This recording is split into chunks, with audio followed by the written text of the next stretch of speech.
এই মুহূর্তে সবচাইতে বড় খবর, বিগ ব্রেকিং নিউজ। রাজ্য রাজনীতির মধ্য দিয়ে 2024 লোকসভা নির্বাচনের ভোটের আগেই উত্তর পূর্ব রাজ্যে ত্রিপুরাতে সুদীপ রায় বর্মনের বিশাল একেবারে র্যালি দেখতে পাচ্ছেন। প্রাক্তন কংগ্রেসের মুখ্যমন্ত্রী সুদীপ রায় বর্মনের বাবা রয়েছেন এবং 6 আগরতলার বিধায়ক সুদীপ রায় বর্মন, গোপালচন্দ্র রায় 9 বনমালীপুরের বিধায়ক সহ কংগ্রেস সমর্থকরা সাবরুম থেকে চুরাইবাড়ি মা বোনেদের কান্না শুনি এই বিজেপি আর না বলে একেবারে স্লোগান দিচ্ছেন সুদীপ অনুগামী কংগ্রেস সমর্থকরা। 2024 লোকসভা নির্বাচনের ভোটের আগেই রাজ্য রাজনীতির অভিনব উদ্যোগের প্রয়াসে কংগ্রেস কর্মী সমর্থকদের একেবারে আগরতলা রাজপথে বিশাল প্রতিবাদ মিছিল।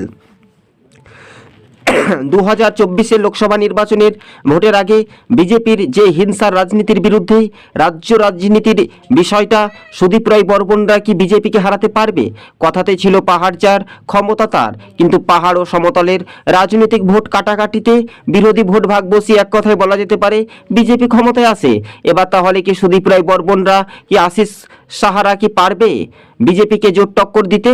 এমনটাই রাজনৈতিক মহলে সব জল্পনা কল্পনার অবসান ঘটিয়ে রাজ্য রাজনীতিতেই সুদীপ অনুগামীরা রাজপথে কাঁপিয়ে বিজেপিকে নিশানা। সুদীপ রায় বর্মন বলে কংগ্রেসের কংগ্রেস একটি আসন পাওয়ার খুব সম্ভাবনা থাকতে পারে, কেননা পাহাড় না সমতল।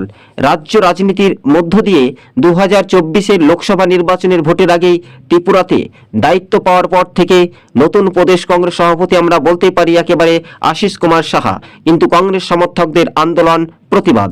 কথাতে ছিল যে এক কুলে নদী দুই কুলে বাঁধ, বিজেপির জীবনটাই ছিল এবার সর্বনাশ, কেননা বাইক বাহিনীর বিরুদ্ধে কংগ্রেস কর্মী সমর্থকরা সরব হচ্ছে।